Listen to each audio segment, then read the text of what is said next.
그 지난번 화두가 기억나시죠? 말에 떨어졌다. 네. 그리고 다시 얘기를 하면 지도는 영토가 아니다. 굉장히 좋은 말이에요. 살아가시면서 자기 삶의 지도를 그려야 된다. 그거 필요한 얘기예요. 딴 사람 지도 믿고서 내가 그리 살았다라고 착각하시면 안 되고, 내 지도, 나는 이렇게 느꼈고, 나는 이곳에 갔고, 이런 지도들을 만드는 거. 내가 걸어가는 발자국을 남기는 것 같은 그런 거.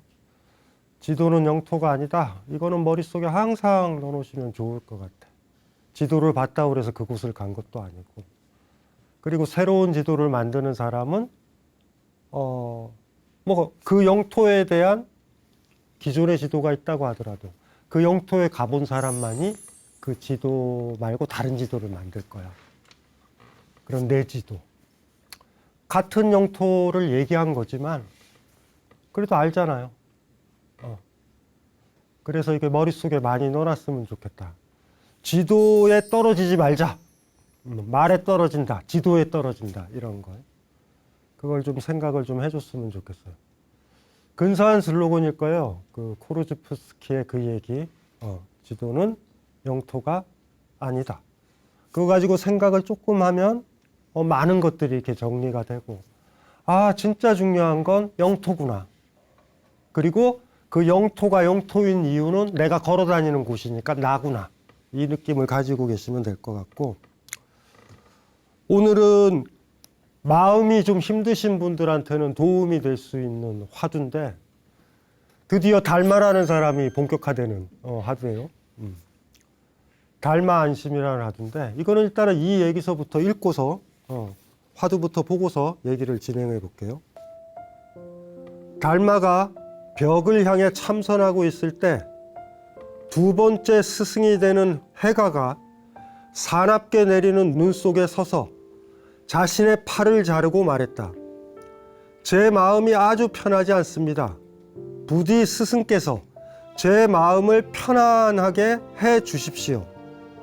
그러자 달마는 네 마음을 가지고 와라.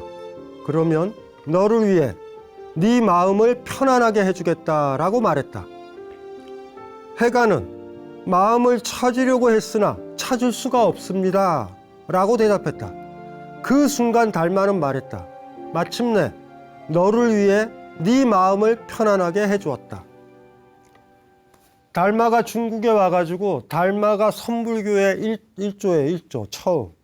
그러니까 조선조 시대 때로 따지면 태조 이성계의 위치고, 두 번째가 필요하잖아. 두 번째 스승이. 두 번째 스승이 뭐냐면 회가야. 회가라는 사람.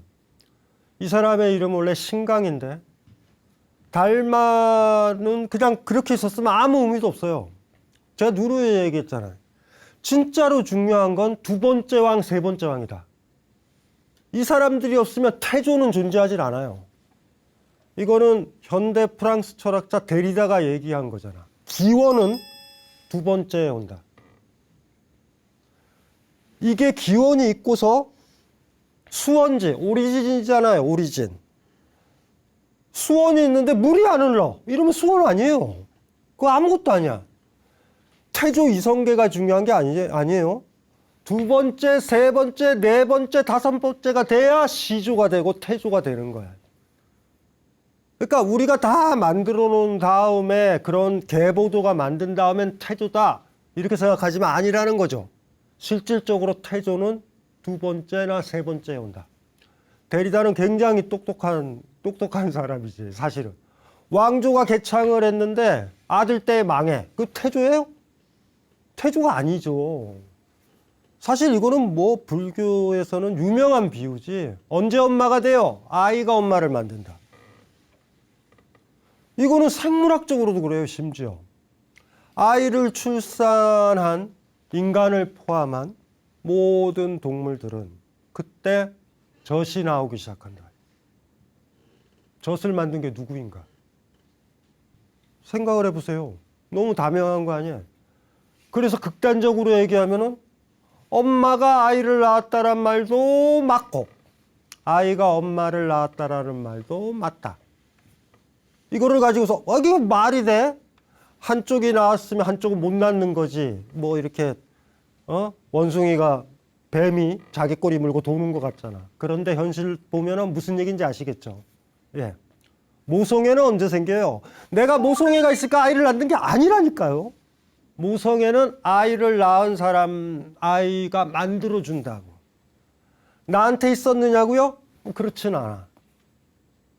그거는 얘기 하나 많아요. 아무 의미도 없는 거야. 모성애라는 게 하나의 능력이잖아요. 하나의 그 순간의 본질이잖아. 유독 그 약한 아이를 돌볼 수 있는 어떤 힘이고 희생이잖아. 나 진짜 이기적이었는데 이기적이지 않은 나를 발견하기도 하잖아. 그렇다고 그래서 이론적으로 그냥 나한테 모성애가 있었는데 발현됐어 이렇게 얘기할 필요도 없어요. 아무 의미도 없는 말이야 그거는. 왜냐하면 아이를 낳고서 잘못했다.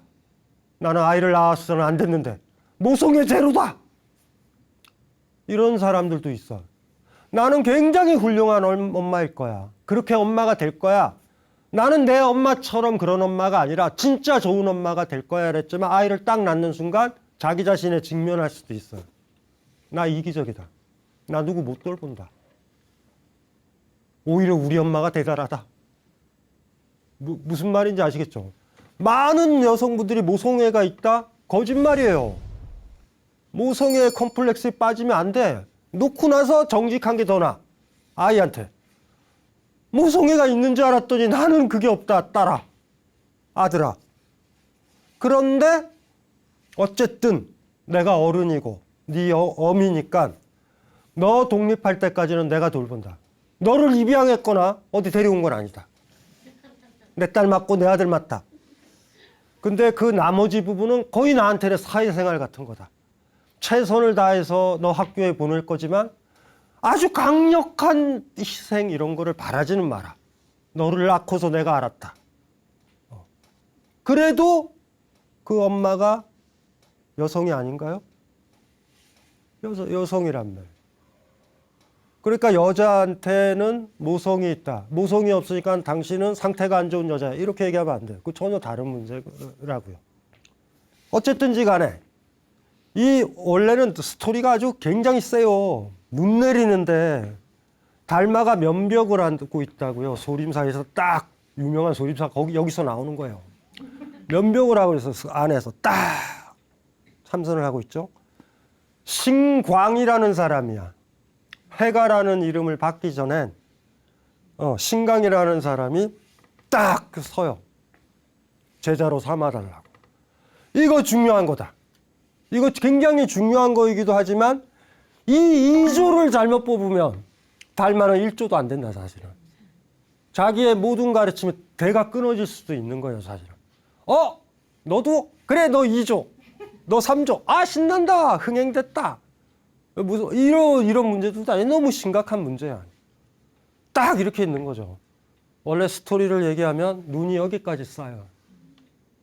해가는 신강이라는 사람 해가는 이렇게 서 있는 거야. 안 돌아가겠다. 추운데 눈이 쌓이는 거야 이렇게 다리에. 대단한 거죠. 무시무시하지. 참 면벽을 하는 거야. 이게 하루 밤을 새는 거야.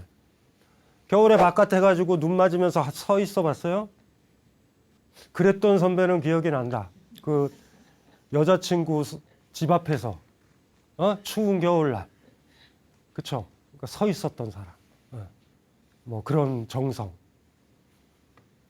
지금은 스토킹이 되는.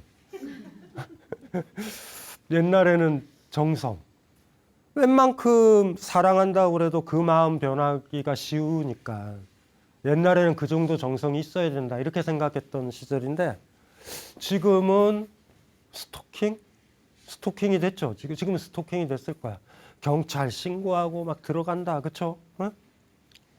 마지막에는 어떻게 제재가 되냐면 웬만하면 가라 그랬을 거 아니에요. 아니면 아마 무시했을 거야 이렇게. 눈이 쫙 내리고 있잖아. 그때 팔을 잘라.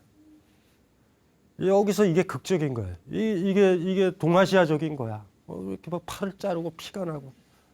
눈 내렸던 게 포인트예요. 하얀 눈이 내렸을 때 피가 팍 튀기는 거야. 팔 잘라보지 않았죠? 그치? 팔 자르면 위험하지. 그쵸? 피가 팍 퍼지는 거야. 그리고 그렇게 맑고 고요한 것에 피가 떨어져서 식었을 때 나는 냄새. 동맥피가 터졌을 때 나는 눈에서 났을 때 냄새. 그 냄새가 달마가 등을 지고 있다고 그래도 왜 안 느끼겠어? 느껴져. 야, 얘 진짜구나. 얘 죽겠다라는 거 아니에요. 왼팔 자르고 오른팔 자르고 다 자를 놈이다. 이놈 자체는. 그래가지고 받아들이는 거죠. 그래서 여기 스토리가 나오는 거예요. 너 왜 이러냐? 너 왜 이렇게 스토커 짓을 하냐? 이렇게 물어보는 거죠. 한번 또 떠보는 거지. 그랬더니 뭐라고 얘기를 해요? 마음이 편하지 않다. 마음이 편하지 않다. 한자 그대로 이게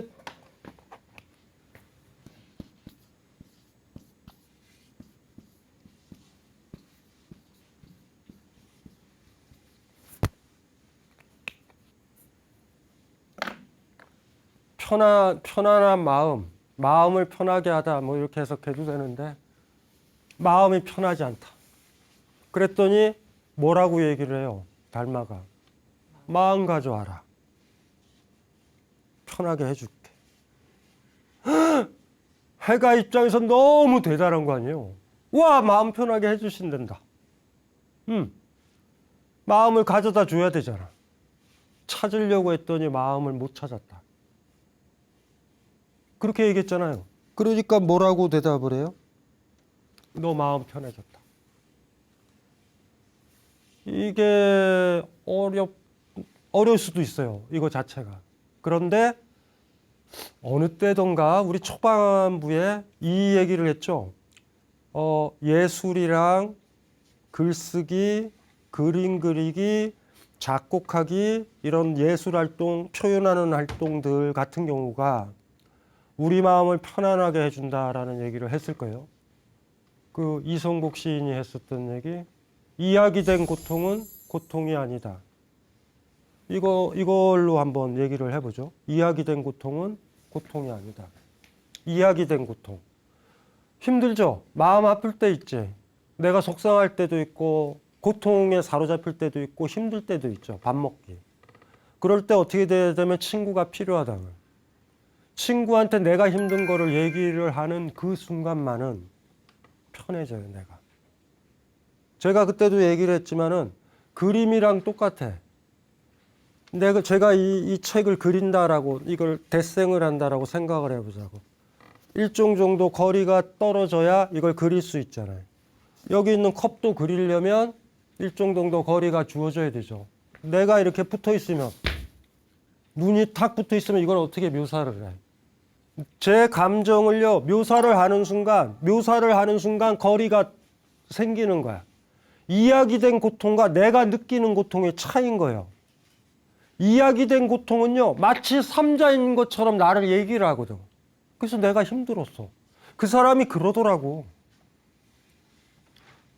나한테 그렇게 무례하게 그러더라고. 회사에서 이러더라고. 시어머니가 이러더라고. 에? 내 아들과 딸이 이렇게 얘기를 하더라고, 나한테. 얘기를 하면 어떻게 돼? 마치 딴 사람 얘기하듯이 거리가 만들어지잖아. 왜 예술을 할까? 왜 창작을 할까? 왜 글을 쓸까? 핵심은 거기가 있어요. 이야기된 고통. 말해진 고통은 고통이 아니에요, 그 순간에. 말 다 끝나고 친구 간 다음엔 어떻게 돼? 다시 힘든 게 오긴 와요. 그런데 예전보다 적다. 그러면 그 이야기했던 거 있잖아요. 그 이야기했던 것들이 우리 인간이 가지고 있는 문학작품, 하나의 음악, 하나의 그림일 수 있다. 그래서 딱 보면 좀 괜찮은 작가라든가 이런 사람, 미술가, 작곡가들 보면 삶이 더럽게 힘들어요. 평안하게, 웬만하면 평안하게 살았고 기껏 고통이어봤자 변비 정도인 사람, 이런 사람들의 작품과 전쟁을 겪었던 사람들, 어쩌면 우리가 전염병의 시대가 지금 살아가고 있잖아요. 끝물이지만 이때 살았었던 사람들, 이때를 느꼈었던 사람들, 힘들었던 사람들이 작품을 쓴 작품은 상당히 달라진다. 이야기를 안 하면 너무 힘든 그걸 겪은 사람, 그 고통이 너무 세서 이야기하지 않을 수 없게 된 사람들의 작품은 그 사람의 표현 능력만 있다면. 그래서 우리가 소설도 보면 전후 소설이라는 거 있잖아요. 전쟁 이후의 소설들. 와, 그런 것들은 뭐 장난 아니게 깊죠. 그리고 우리 지휘자들 연주했을 때 보면 2차 세계대전 끝나고 2차 세계대전 때 연주를 못 하잖아, 공연을요. 그러면 2차 세계대전 끝나고 1950년대 녹음된 베를린 필의 베토벤 교향곡은 전쟁을 못 겪었던 지휘자의 지휘와 달라. 여러분들도 아실 거잖아요. 베토벤 좋아하면 푸르트뱅글러. 푸르트뱅글러가 지휘했던 베토벤은 장난 아니에요. 근데 지금은 그게 찌찌찌거려. 그러니까 우리가 잘 이렇게 디지털로 하더라도, 그러니까 원래 그게 안 좋았었으니까. 옛날 영화 중에 피아니스트라는 영화 있었죠? 그런 느낌 같은 거야. 음악을 연주한다라는 게 뭐예요? 평화라는 얘기잖아. 음악을 연주할 수 있을까? 사람이 죽어가는데? 그런데 전쟁이 끝났어. 공연장도 일부분 파손은 돼 있지만 피아노가 언제 칠까 이런 생각을 했는데 피아노 뚜껑을 열고 그 피아니스트가 첫 터치를 딱 할 때 그때의 그 터치는 콩쿠르드에서 상 타려고 터치하는 터치와는 달라요, 전혀. 그래서 재밌는 게 음악 클래식 좋아하시는 분들은 50년대에 녹음된 그때 작곡가들과 그때 피아니스트들을 좋아하고, 그 다음에 뭐 젊은 피아니스트들 많잖아. 뭐 별로예요 나는. 음도 좋고 디지털로 처리도 잘 됐지만 약간 찌르르 소리 나지만 그때 걸 좀 크게 들으면 훨씬 더 울림이 있어. 심지어 연주자도 그러니까. 이야기된 고통은 고통이 아니다. 요거 무슨 말인지 아시겠죠? 거꾸로도 생각을 해봐요. 고통이 있으면 반드시 이야기는 해야 돼요. 그래야지 고통과 거리가 생기니까. 이게 탁 붙어 있으면 얘를 묘사할 수 없잖아. 이렇게 거리가 주어져야 되잖아. 그래서 인간이 찾아낸 거예요. 예술 표현들 같은 경우가. 요거의 약간 응용 표현이 뭐냐면, 이야기된 행복은 행복이 아니야. 바보 같은 짓이야. 행복이 찾아왔거들랑 누구한테도 얘기하지 마요. 그냥 행복해야 돼. 행복을 싸늘하게 시키고 싶으면 누군가한테 얘기를 해요. 왜냐하면 행복과 거리가 두어져야 되니까. 그래서 진짜 어머 난 너무 행복해 좋아 이런 사람 보면은 너는 끝이다 이제. 진짜 행복을 누리고 싶으면 사람 만나지 말고요. 혼자 킥킥거리고 있으면 돼. 아이 좋다. 혼자 커피 마시고 있으면 돼. 이야기하지 마요 그냥. 그거랑 하나 돼 있는 게 좋으니까. 그리고 거꾸로 얘기하면 행복을 이야기하는 사람은 행복하지 않은 사람이라고 해도 돼요. 행복을 가장하는 사람들, 행복한 척 하는 사람들, 증폭된 과도한 그 제스처 같은 거야. 진짜 행복하면요, 그 얘기 안 해. 누군가랑 얘기 안 하려고 그래. 왜냐하면 아니까. 그래서 묘하죠. 아주 힘들거나 슬프다면 누군가랑 얘기를 하면 눈물이 좀 가시고 힘든 게 가셔. 반면 진짜로 행복하거나 기쁘다면 사람들과 떨어져서 빨리 혼자 있어야 돼. 표현하지 마. 그냥 거기에 젖어 있으면 좋아요.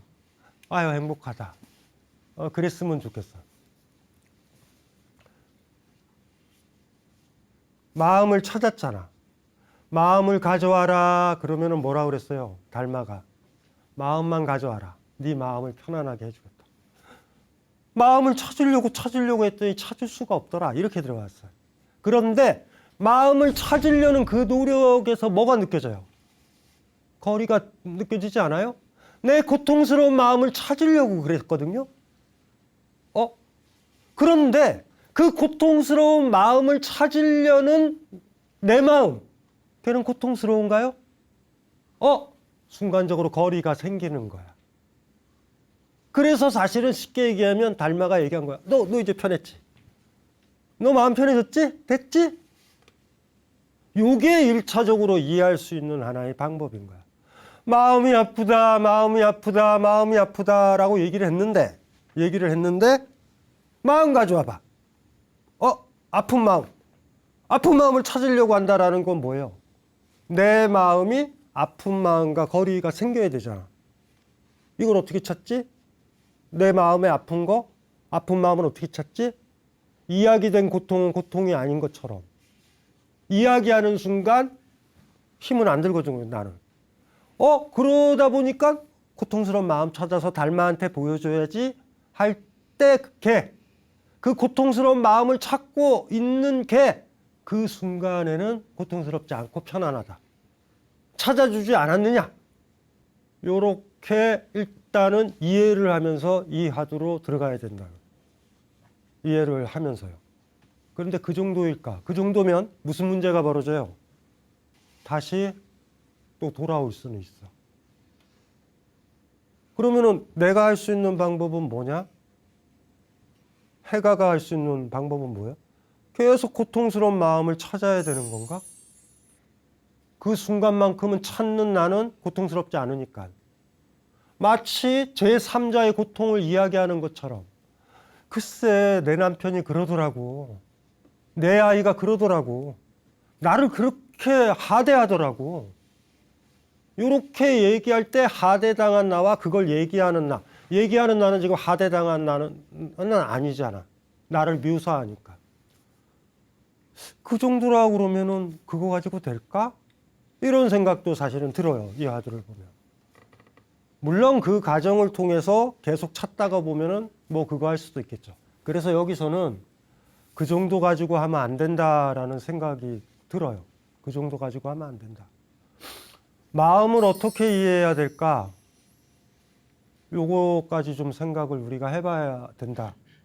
마음을 편안하게 해준다. 이거는 아마 이 얘기 듣고 사람들이 아마 다 생각을 할 거예요. 이걸 어떻게 할까? 마음을 편안하게 한다라는 게 뭘까?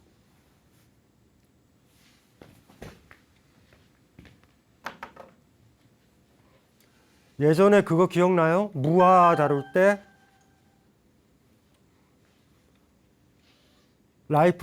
라이프니츠에게 썼던 거 기억나요?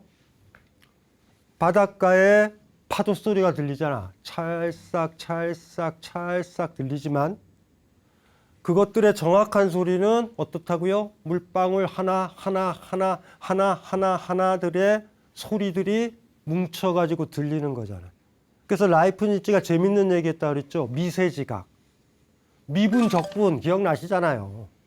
우리가 의식은 하지 않지만, 거대하게 의식을 하지 않지만 그 모든 소리들을 다 듣고 있다. 그래서 그거를 우리가 하나의 파도 소리로 듣는다. 기억나죠? 그 파도 소리는 존재해요? 존재한다고 해도 되죠. 들리기는 하니까. 실질적으로 존재하냐라는 문제가 많이 생긴단 말이야. 그 오케스트라에 베토벤의 음악 하나가 있다. 교향곡이 울려 퍼진다. 바이올린도 있고 비올라도 있고 여러 악기가 울려 퍼진다라는데 우리가 듣고 있는 뭐 예를 들면 빰빰빰빰 뭐 이런 거 있잖아. 그 소리는 어디에 있는가? 이것도 한번 생각을 해보셔야 돼요. 그 하나하나의 악기들이 만들어 놓은 효과다. 그러면 이렇게 보는 게 낫지 않을까요? 우리가 살아간다라는 것들은 그때 오온이라고 얘기했던 것들과 비슷해. 얘네들이 울려서 만든 하나의 거대한 어떤 소리들이 있어요. 이 소리들이 파도 소리일 수도 있고 요 하나하나들은 다 움직이고 심지어 이것도 덩어리니까 얘네들도 좁혀보면 바이올린만 한번 봐도 되잖아요. 한 줄, 두 줄, 세 줄, 통 그것들이 하나라도 빠지면 그 소리가 안 나죠. 그러니까 문제가 뭐냐 하면 계속 쪼개질 수는 있어요, 이게. 그래서 이렇게 된다라고 그러면 마음을 이걸로 둬야 되는 거 아닌가라는 생각이 들어요. 마음을. 그림자 같은 것. 우리 삶의 그림자 같은 것이라고 봅시다. 그래도 거대한 파도 소리 하나는 존재해요. 베토벤 5번은 존재해요. 이렇게 믿으면은 믿을 수도 있어요. 그거 믿지 말자라는 거죠. 그러면 이제 골치 아픈 거예요. 달마가 언뜻 얘기했죠. 가져와 봐라. 왜 못 가져올까? 왜 못 가져올까? 이것도 생각을 좀 해봐야 되는 거죠. 그림자 알죠? 내가 살아가면 그림자가 이렇게 비쳐. 살아있으니까. 이 그림자를 찾는다. 이 그림자를 잡는다고 생각을 해보자고. 이렇게 얼핏 보치면, 제가 이렇게 들고 있으면, 그림자 어떻게 돼 있어? 이렇게 들고 있겠지. 저 그림자 잡을 수 있는 방법이 있어요? 잡아야지 하면 어떻게 됐어? 그 그림자 없어지잖아. 그리고 어떤 그림자가 생겨? 이 모양의 그림자가 생긴다. 그림자를 잡을 수 있어요? 어떤 동작을 취해도 못 잡아. 마음을 찾을 수가 있어요? 못 잡아요. 그거 못 잡아. 여기서부터 출발을 해봐야 된다고. 그림자는 언제 편하죠? 여러분이 안 움직일 때. 막 이러고 있지 않을 때. 잡으려고 안 그럴 때 그림자는 거기 있어요. 돌아보면. 우리 마음도 그런지도 몰라. 생각해보면. 언뜻 어느 순간에 그림자를 우린 못 잡잖아. 그림자 못 잡아요. 그 그림자 그냥 여러분 옆에 있어요. 난동 부리지 말아요. 그림자를 잡으려고 하는 어떤 소녀처럼 못 잡아요, 그거는. 근데 안 잡아도 돼. 여러분 옆에 있어. 바닷가에 가면 파도 소리가 치듯이. 그런데 그 파도 소리 하나를 잡겠다? 그림자를 잡겠다? 내 마음을 잡겠다? 언제 마음이 편해요? 여러분들 삶 나대지 말고 분주하지 말고 내가 막 이렇게 움직이면 그림자 얼마나 힘들어. 또 심지어 그림자가 내 앞에 보인다고 해서 그걸 쫓아다닌다? 언제 마음이 편해요? 여러분 삶이 편해야 된다. 팔도 편해야 되고 우리 오온이라고 그랬잖아. 마음도 편해야 되고 감각도 편해야 되고 기본적으로 나대지 않아야 마음이 평안해져. 안자의 의미가 그거잖아. 불안하다. 언제 제일 불안해요? 그림자 잡으려 할 때 그림자는 제일 불안해. 근데 어느 순간에 에이 그림자 안 잡아야지. 그래서 어떤 돌멩이 앉아 있으면 옆에 살짝 보세요. 그림자가 편안하게 앉아 있다. 어쩌면 이 달마 안심에서 핵심이 그런 건지도 몰라요. 해가가 생쇼를 했는지도 몰라요. 팔 자르고. 어쩌면. 그래서 그렇게 생각을 해보면 이야기된 고통은 고통이 아니다. 그거보다 더 나은 이야기가 생긴다. 그림자를 잡는 걸로 이해를 해보면 좋겠다. 그리고 마음을 그림자로 이해하는 게 좋겠다. 네. 마음이 평화롭고 싶다. 그림자가 언제 평화로워지는지. 그림자가 언제 남분분하게 움직이지 않는지. 그게 나오는 것 같아요. 그래서 예전에 우리 화두 풀 때 얘기했었던 거, 이 미세지각 얘기, 어디로 갔을까? 그러니까 내 마음은 뭘까? 이럴 때 일단은 거기서부터 좀 벗어났으면 좋겠어요. 내 마음은 내가 살기 때문에 생기는 거대한 효과, 그림자 같은 거다. 일종의. 그리고 여러분들이 죽고 땅에 묻히면 그림자도 사라진다. 우리가 살아가기 때문에, 걸어가기 때문에 그림자는 내 옆을 따라온다. 그리고 모양을 그렇게 만든다. 이런 식으로 이해한다라면 결과적으로 달마가 가르치려고 했었던 게 뭔가? 너 마음 찾아봐. 마음을 어떻게 찾아요? 잘 보세요. 고통스러운 마음 찾아야지. 그럴 때 그 사람의 진짜 마음은 어디가 있어? 그 고통스러운 마음을 찾으려는 마음이 그 사람 마음이잖아. 그러면 요 마음도 또 찾아야 되잖아. 또 잡아야 되잖아. 그럼 계속 가는 거예요. 요 그림이 제가 봤었을 때는 제일 황당한, 절대 못 잡는 게임. 아까 얘기했잖아. 이 모양의 그림자가 싫다. 예, 이해되시죠? 예, 그럼 어떻게 하면 돼? 이렇게 내리는 거야. 아니면 이렇게 하고 있는 거야. 이 모양의 그림자를 만들어야지. 이 그림자를 조절한다고요? 그림자 탓이라고요? 돌아보세요. 여러분 마음 이상으로 우리 삶이 얼마나 많이 우리를 지배하는지. 불교의 가르침 중에 핵심이에요. 마음은 의외로 작다. 그 작은 것이 마치 전체인 것처럼 우리를 지배할 때 그때 소유욕도 생기고 지배하려는 마음도 생기고 막 그런 것도 생긴다. 불교 책들을 가끔 읽다 보면 뭔가 마음을 비운다 이런 느낌들이 있잖아요. 그게 그런 거죠. 그러니까 가급적 그렇게 생각하는 게 좋아요. 오늘 기분이 좋네를 좀 디테일하게 미세지각적 차원에서 좀 생각을 하자고요. 오늘 아까 먹었던 밥이 맛있었네. 몸에 좋았네. 오늘 그 친구를 만나서 기분이 좋아졌네.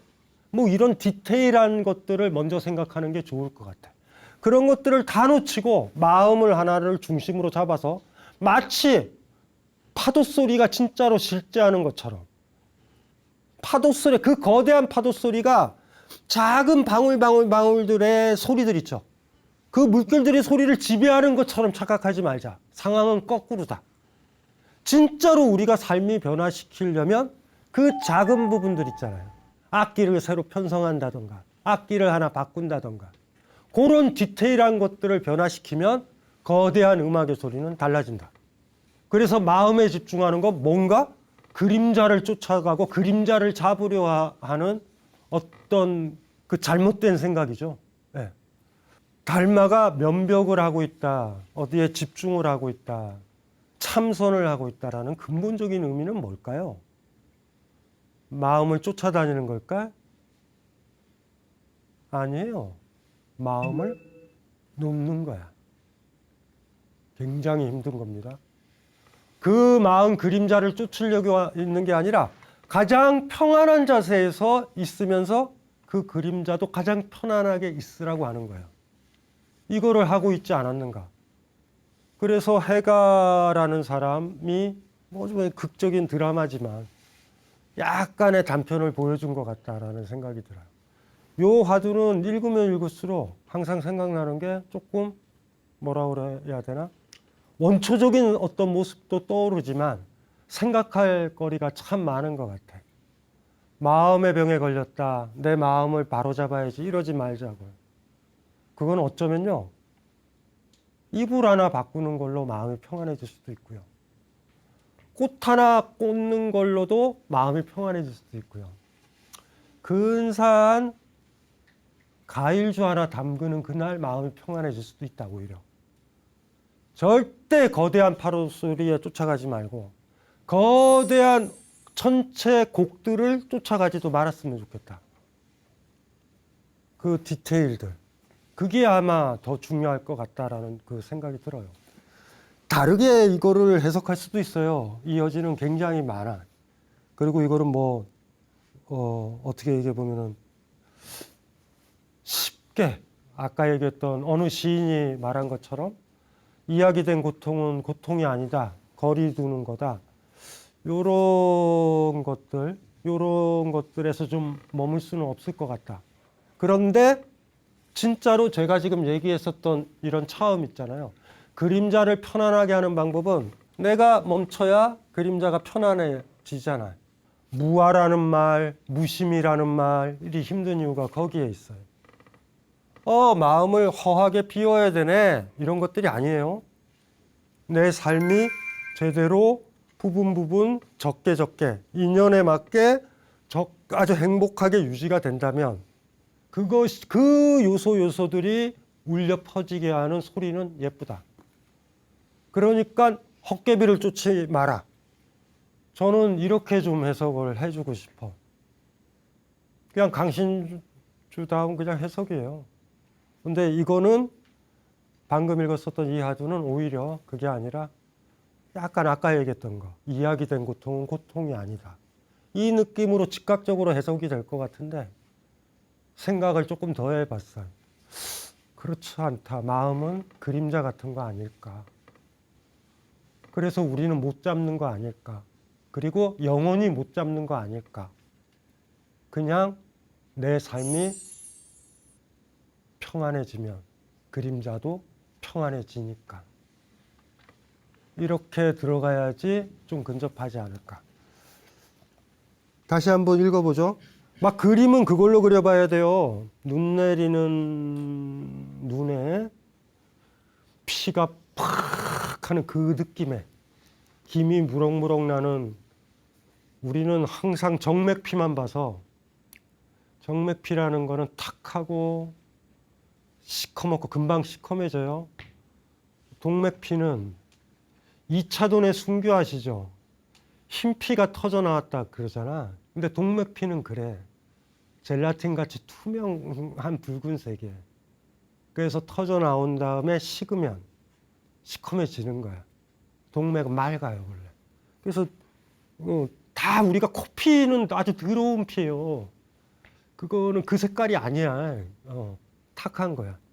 어쨌든 그런 느낌의 이미지 속에서 진짜 마음을, 그러니까 쓸데없는 짓을 했을 수도 있어요. 해가가 팔까지 자를 일은 아니었을 것 같아. 그런데 어쨌든지 간에 그 절절함을 가지고서 초창기의 선불교의 모습, 그런 모습이기도 하고 그래. 여러 가지로. 이래요. 달마가 벽을 향해 참선하고 있을 때 두 번째 스승이 되는 해가가 사납게 내리는 눈 속에서 서서 자신의 팔을 자르고 말했다. 제 마음이 아직 편하지 않습니다. 부디 스승께서 제 마음을 편하게 해 주십시오. 그러자 달마는 네 마음을 가지고 와라.